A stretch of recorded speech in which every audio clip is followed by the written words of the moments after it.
So we've defined culture. We've noted that there's the surface and the deep culture, or the material and the non-material. We've also noted that the culture of higher education is different. So when we look at the surface culture of college, we can see a lot of variety. So there are different class offerings. For example, we have online, traditional, we have hybrid classes, mini-master classes, capstone classes. We also have different kinds of teaching or instructional methods that you all know. Some instructors use more lectures, others debates, there are case studies, there are hands-on activities and labs, practicums, there are clinicals, roundtables, so all sorts of different kinds of instructional methods. The class sizes vary depending on the college and the university you are at. Of course, STC, we have small class sizes, which is awesome. There's also the whole college lingo. So just even in the first week of classes, we use words like syllabus and Blackboard, the core curriculum, degree works, prerequisites, co-requisites, right? So there's a language that's very specific to the culture of higher education. There are standards about homework, the kind and the amount. And of course, then there are all of the characteristics culturally of the faculty, the staff, and the students. So all of this makes up the actual surface culture. But we also have the deep or the non-material aspects of college. And this list here is just a list of expectations of your professors and of folks at institutions of higher education. And basically, these expectations reveal what we value, what's important to us and our institution. It represents us, the culture of college, and how we expect you to behave. So as we go through reading this list, I think they sound a little like, duh, right? But having been a college professor, guys, for years, I can tell you that a lot of students don't actually embrace many of these. They nod their head and say yes, yes, yes, but every day we as professors see students not following these very simple 8 rules. And how do we know that some students break these rules? And it comes from the kinds of comments and questions and, of course, attitudes and behaviors that we see that go against the 8 rules. So let's just walk through them. They seem very standard. Be responsible for your education. Be highly motivated to succeed in your learning. We expect you to attend class regularly and do all of the assignments, but the kicker is to the highest level, to your best expectations, to our best expectations, to your best ability. We also expect you to collaborate with your peers and also make use of all the support services that are there at the college to help you achieve your success. We expect you to change your strategies when what you're doing isn't working, not just keep doing the same old thing. We want you to be passionate for learning. You know, a lot of times students say, I just want to get this over. I just want to get my diploma. I just want to get the semester done. And right there, that is not indicating that you're focusing on the process of learning. So that right there is going against the culture of higher ed. We also expect that you're emotionally intelligent, meaning that you're managing your emotions and how you react to others to accomplish your goals.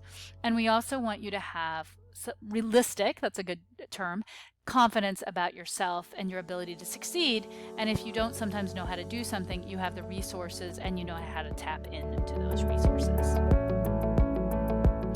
So to give us a little bit better understanding of the things that we in higher education really, really want you to do, the attitudes and the behaviors that we want to have, it's really useful for us to talk about the opposite. You know, what are the things that annoy us? What are the things that go against our beliefs and our attitudes? What are the taboos, if you will? Because if we can identify what is a taboo, what is a no-no, we can then really understand and appreciate how we are really supposed to think and act in the college environment.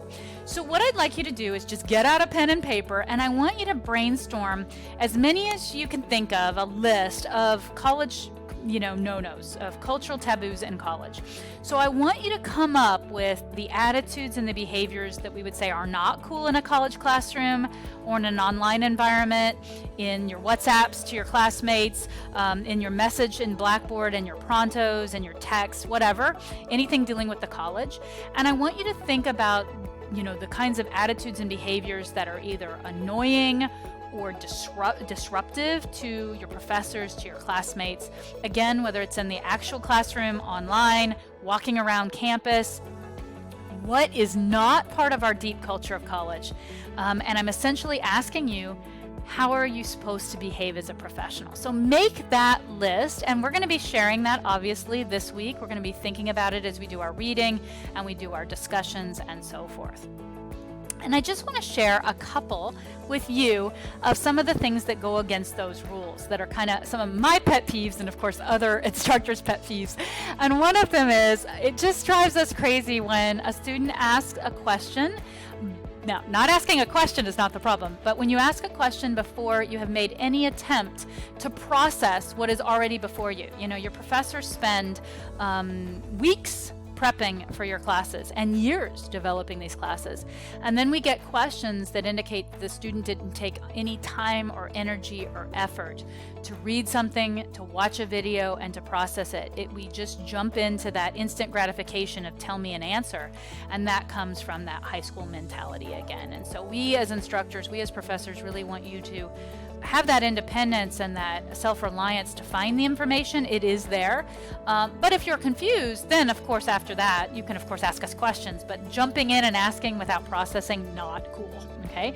Another one is coming up with any kind of an excuse as to why you didn't finish something, you didn't complete something, you didn't submit something, period, or on time.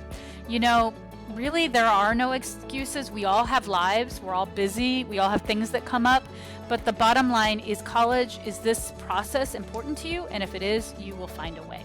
And I always give an example of, like in terms of turning an assignment, if not just worth points, if something, let's say your discussion posts are worth 15 points. Let's say if you got your assignment on time, I gave you $1 million.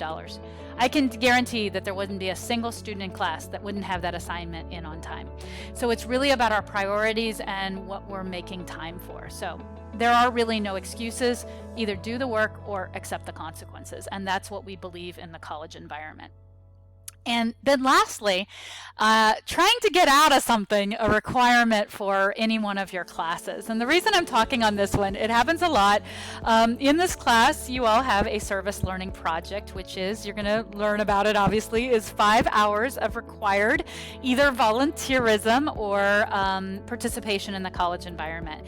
And you'd be surprised how many students say, well, I can't do that. And that is a choice of a student to say, I can't do it. Of course, you will suffer the consequences of losing the points in the class. But kind of like, hey, it's a negotiable thing. And we're not here in college to get out of things. We're here in college to rise to the expectation, because the higher the bar, the more we're probably getting out of that experience. So these are things where the dog cracks me up, because it's just, that's the look we have on our face. And by the way, if someone in the college environment ever responds to you maybe in a way that you think is rude, or gives you a look, or maybe doesn't even respond, because sometimes professors won't even respond, it's usually because you've hit one of those taboos. You're asking or requesting or doing something that they find goes against our rules, and so it doesn't even, for example, dignify a response, or they lean towards being rude or brief or blunt, and you're then offended and you're surprised. So if you ever get that negative reaction back, I would say 9 times out of 10, 9.5 times out of 10, it's usually because you're breaking a cultural rule, not because that other person is in fact rude, which is interesting to think about. So, your challenge, okay? So in the next few weeks, guys, I want you to self-monitor, and I want you to realize and recognize when you have fit in with our college culture. And when you have, you know it, you feel good about yourself. You can sense the, not consequences, but the praise or the admiration or that feeling that things are just clicking. And I want you to give yourself some kind of kudos. But I also need you to really be self-aware, and I need you to identify when you're breaking a college taboo. And then you need to take some steps to correct the attitude, correct the behavior, so the next time you can take a different course of action. I'm also going to ask that you all monitor your classmates. And I want you to give them kudos when they've earned it. Give them a praise, give them a compliment. It's wonderful. It's part of building that college atmosphere. But I also want you to give them constructive criticism when they break a taboo. It's up to all of us, not just your professors, not just the staff at STC, to create and maintain the ethics and the morals of this place, and that it is a process of learning and it is a college environment. And we don't want to water down or dilute the meaning and the value of this degree. We don't want it to become, just a processing area that, you go through the steps and the motions and you get a degree. Because when you get out in the world, people are going to see that, and it's going to be a reflection on the college, on the professors, and on the degrees you're getting. And we want your degree to mean something, to be of value, to be highly sought after, and it represents who you are. So that's the challenge. And on that note, let's all have a wonderful college cultural experience.